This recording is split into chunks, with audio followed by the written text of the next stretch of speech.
SaveThePycket is an IoT project that aims at improving package deliveries. In this project, we've integrated various components using REST and MQTT communication protocols. REST ensures seamless interactions, while MQTT enables real-time updates. Together, they drive the innovation behind SaveThePycket, making package management more efficient and connected. In this video demo, we will walk you through the system components and their interactions, all powered by Docker containers.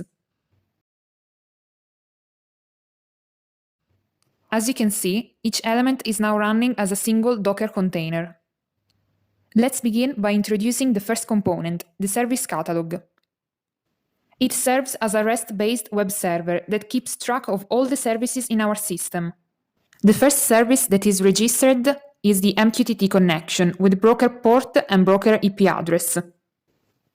As web server, the service catalog exposes different methods, such as the GET, POST, and PUT methods. The GET is used by other services to know information about other services in the system, such as the resource catalog, while the POST method is used by other services to register themselves onto the service catalog. The PUT is instead used to modify information about the services. One of the services registered in our system is the resource catalog, which keeps track of all the resources. The resource catalog is a web server that also exposes CRUD methods, such as the POST method, which is used to register resources inside the resource JSON file. For example, here we can see the registration of buildings. First, we check that the building doesn't already exist inside the file, otherwise we add it to the resources. The same is done for the users, the administrators, and the sensors. Also here, the GET method is used to retrieve information about other resources, while the PUT method is mainly used to change the status of the box. This is done when the box is emptied or occupied. At the beginning, the resources file is initialized with empty lists. The entities participating in our system, which need to be consultable on the resource catalog, include buildings, users, and building administrators. Each entity has its own JSON settings file, where all the information that must be registered are contained. For example, here, each admin has an associated list of buildings. Upon registration, the resources file is populated with new information. In fact, here we can see that the resources file contains all the information that was contained in the settings file of each entity. It is important to notice that each user has an associated Telegram chat ID, which is set to 0 until said user registers onto Telegram. Another essential service is our MongoDB adapter, which registers itself with the service catalog. The MongoDB adapter creates a database if it doesn't already exist. The adapter exposes a GET method in order to perform queries on the database, or to get the URI in order to connect to the database. The adapter is subscribed to the topics of all the sensors, and through the notify method, it creates a collection for new buildings and publishes their respective measurements. Once registered, the service catalog contains all the information about the services in our system, such as the resource catalog and the MongoDB adapter. Now let's focus on the sensors that simulate our scenario. We defined a class for all the sensors that contains the registration function that makes the POST request to the resource catalog. Here is the schema representing the MQTT connections in our system. We differentiated the sensors between building sensors on the left and box sensors on the right. We simulated all the sensors. The doorbell is a sound sensor that publishes a message when the sound exceeds a threshold. The keyboard is subscribed to the doorbell and reads a TXT file simulating the postman that enters the order number. Telegram is subscribed to the two of them to send a notification to the user. When the user opens the door, the relay door and relay box are opened through Telegram, and the first box available is assigned to the user. The sensor weight simulates a scale inside the box. It publishes 0 when the user opens the box from Telegram, but changes the weight to greater than 0 when the user grants access to the postman.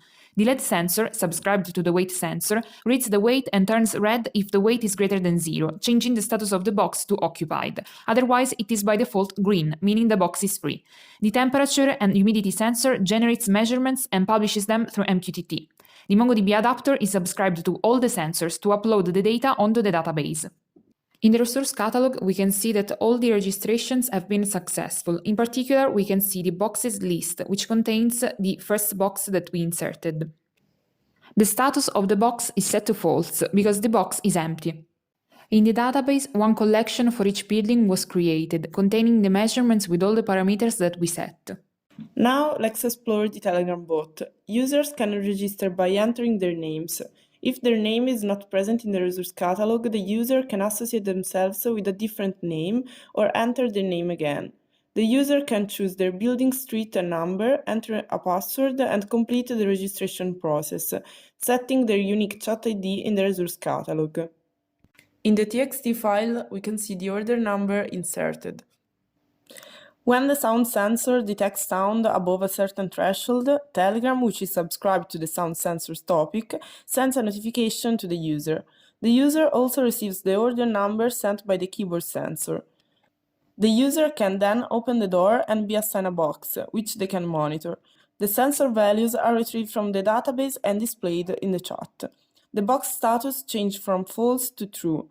Finally, the user can open the box through Telegram, changing its status back to false. Whenever the box is filled, the weight sensor publishes a non-zero value. In the second part of our demonstration, we explore a scenario that illustrates the concept of scalability, a crucial aspect of our IoT project. We simulate a scenario with two boxes, each equipped with different settings.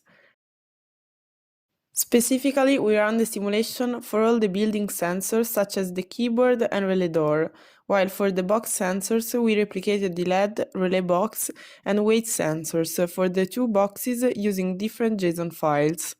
For a matter of simplifying the presentation and not overload the broker, we omitted the temperature and humidity sensor. As a result, the resource catalog registers two boxes initialized with a status of false, indicating they are available. Upon activating the doorbell, the first box becomes occupied and its status changes to true. Now, the order number of the second delivery is changed in the txt file so that the keyboard can send the updated one to Telegram. On the second doorbell sound associated with a different order code, the second box also becomes occupied. When the doorbell rings again and the user attempts to accept another delivery via Telegram, they receive a message informing them that all boxes are already occupied. In fact, the two boxes have the status set to true in the resource catalog, as we can see in the file. Finally, through Telegram, the user chooses to open the second box, resetting its status to false. The target audience for the SaveThePycket service are users and administrators. Users will have access to their own personal page related to their building and where they can see box metrics. Admins will see all the buildings they are responsible for and can view general metrics about the buildings and users. As for the dashboard, however, it will be possible for both users and administrators to log in.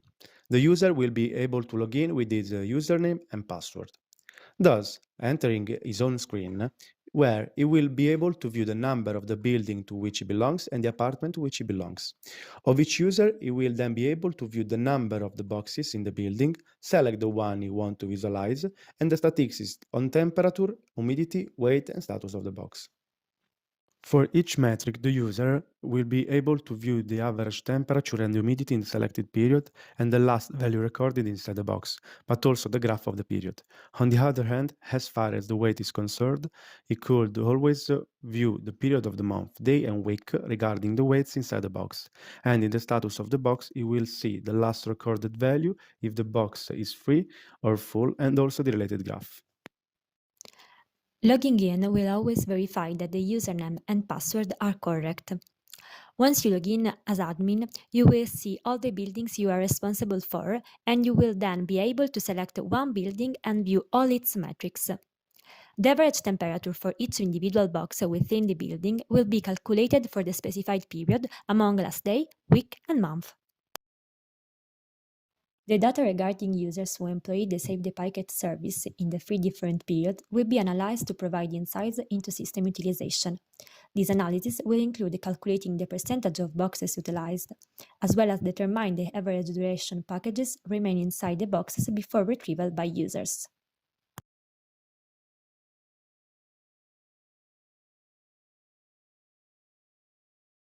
Then we have the status of the box, in which you can see when all the boxes are occupied and the number of boxes occupied with respect to the total boxes in the building.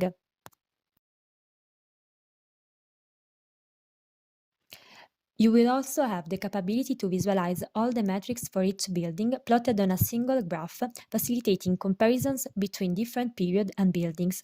This will allow to assess, for instance, the status of boxes within each building and determine the count of occupied boxes for every building under your purview.